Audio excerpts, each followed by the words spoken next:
everyone, and welcome to another bite-sized burlesque lesson.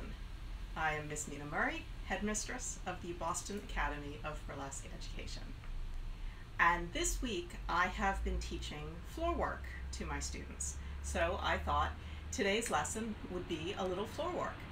And how appropriate, because my very first bite-sized burlesque lesson was on floor work, and that lesson has been lost to the wilds of the internet because at the time I had no idea how to do this Instagram live thing, and away it vanished when I was done.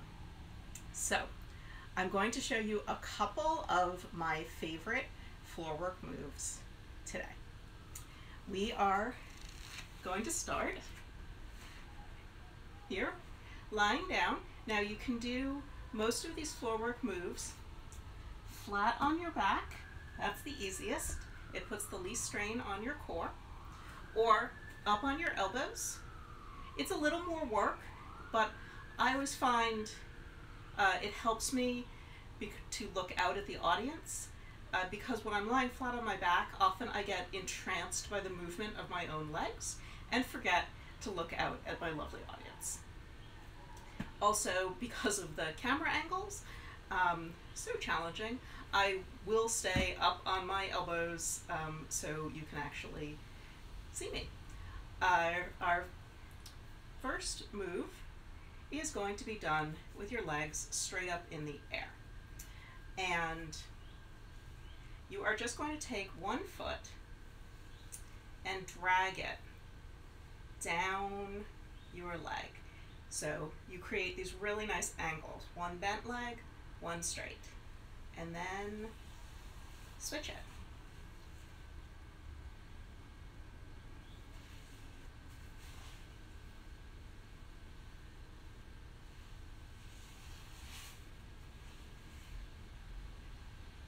Just like that. A nice little drag. You can make this even more full body interesting. Let me see if I can get this on camera. By lying back with your arms out, and then, so I'm going to drag my right leg down my left, and I'm going to drag my left hand down my right arm. We're working in opposition. Opposition is interesting.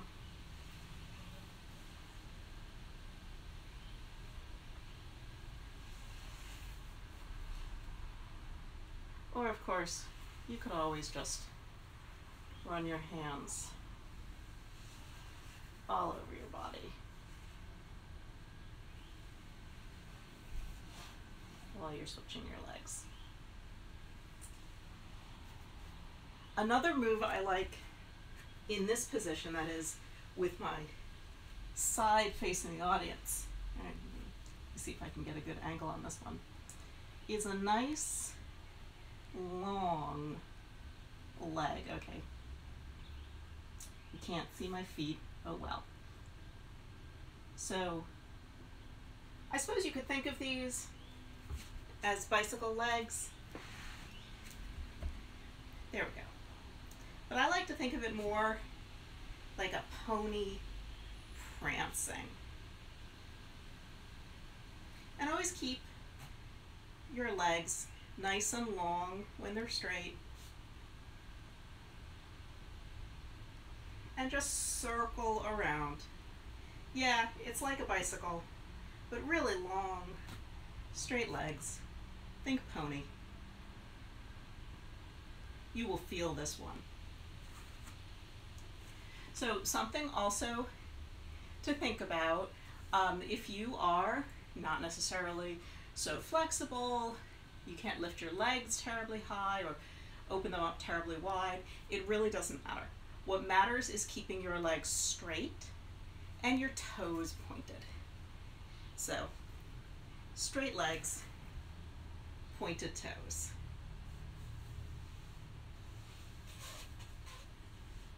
It'll look beautiful. And when I say straight, I don't mean lock your knee out. Never lock your knee out. Always keep it a little bit soft, but a straight leg. All right, I'm going to switch position now and show you a couple of moves that look really good head on, as it were. All right. So the first one we're going to do is a scissor kick. Well, a scissor move. It's not a kick. Sorry, scissor switch.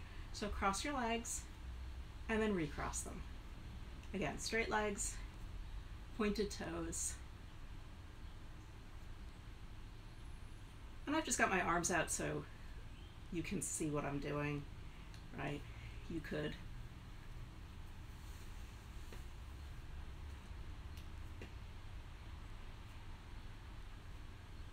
this, by the way, is a pretty good core exercise. It'll work your lower abs. And if you wanted to, not that you would do this on stage, this is just for conditioning, you could put your hands behind your back, crunch up, and curl as you switch your legs. But please promise me if you do that, you're going to keep your lower back pinned to the floor and keep your core pulled in really tight.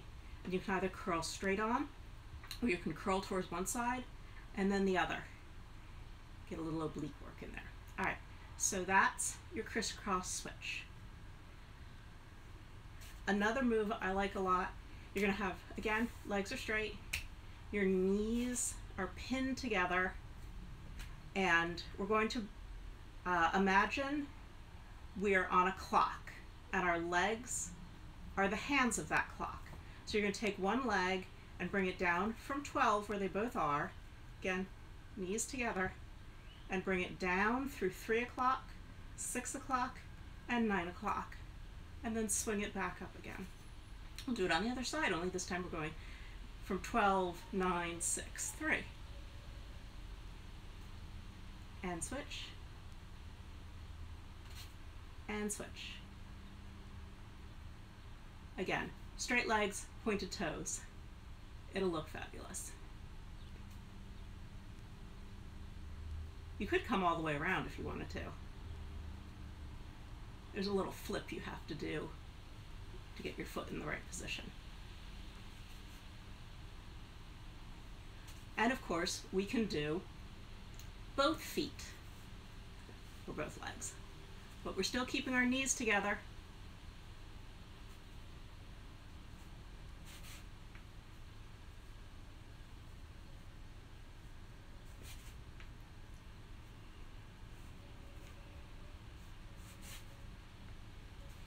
And what floor work would be complete without the classic leg splay? So we're lying here, and this is one where you actually want to think a lot about your angles. So we did 2 moves where we were facing parallel to the audience so they could see our legs to best advantage there. And these we're doing perpendicular to the audience, again, so they could see us to their best advantage. I'm going head on to the audience. You also could do it butt to, if you wanted to. It is up to you. This next move, the classic leg splay, I would want you to think long and hard as to which way you want to face the audience. Because to do a leg splay, you just open your legs as wide as you can. I can't open mine very wide. I don't have very flexible hip flexors, but that's okay. Long legs, pointed toes, it'll look great.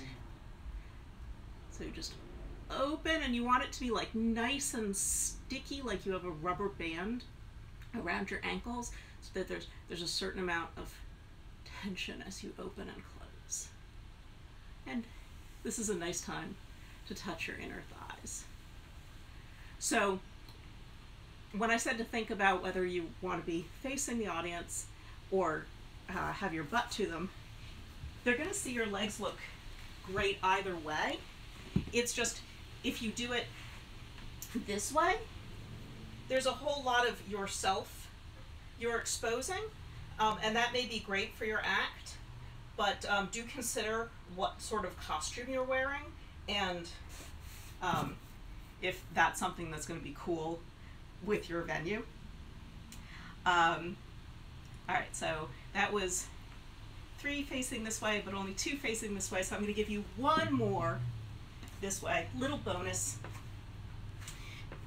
The keeping your knees together reminded me of this one. So you can do this one supporting yourself on your elbows like this. I like to sit all the way up and lean back a little bit. It makes for nice lines, and again, it's a core workout. So whichever way you're comfortable with. I even do it lying all the way down, but I like to challenge myself. So we're going to be in basically a tabletop position, and your knees are going to be pressed together, and you're just going to do little kicks. You're going to tap your toe to the ground and tap your toe to the ground. Lovely little kicks. And if you really want to challenge yourself, you know, you could do a little shimmy or something. Do things with your arms. But these are cute little kicks. So, there you go. Some floor work. We have 3 in this direction. Just real quick recap. We did the leg drag.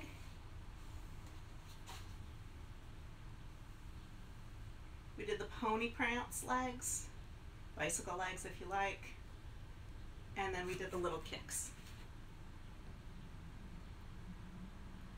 And then in this direction, oops, center myself on camera, in this direction, crisscross, clock hands,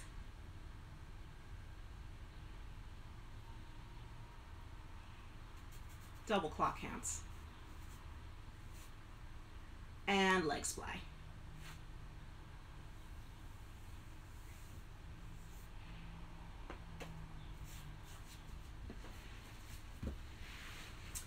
If you are interested in learning some more about floor work, I am going to be teaching a choreography tomorrow at 6 p.m. Eastern. If you go to studyburlesque.com/workshops, it has all the sign-up information for the workshops. They are pay what you can. We're suggesting $10. It's a 1-hour class taught on Zoom. And I think this is going to be my last bite-sized burlesque lesson, at least on a regular weekly basis. I've got some other projects I want to be working on, and I need the time. So I have really enjoyed doing these for you. I hope you have gotten some benefit out of them. Perhaps I will see you on one of my workshops, perhaps floor work routine tomorrow. We're going to do a really fun little choreography to the song Peel Me a Grape. So, as always, I am Miss Mina Murray from the Boston Academy of Burlesque Education, and this has been a bite-sized burlesque lesson. Thank you so much.